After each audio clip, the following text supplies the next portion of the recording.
In the southeastern corner of Sicily lies Scicli, a city where stone, light, and history come together in quiet harmony. From above, Scicli reveals a unique landscape, a town nestled between rocky hills where buildings seem to emerge directly from the earth. Rebuilt after the earthquake of 1693, Scicli became a masterpiece of Sicilian Baroque, but unlike other cities, its beauty feels more intimate, more hidden, almost untouched by time. At the heart of the city rises the elegant Church of San Matteo, standing high above the town like a silent guardian. From here, the view opens across the entire valley, revealing the perfect harmony between architecture and landscape.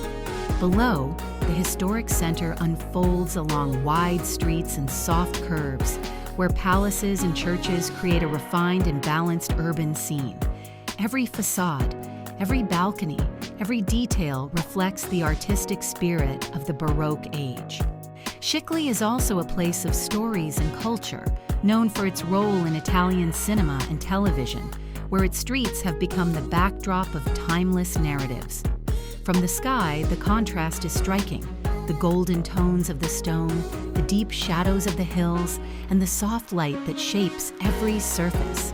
Scicli, where beauty is hidden in plain sight and every stone tells a story.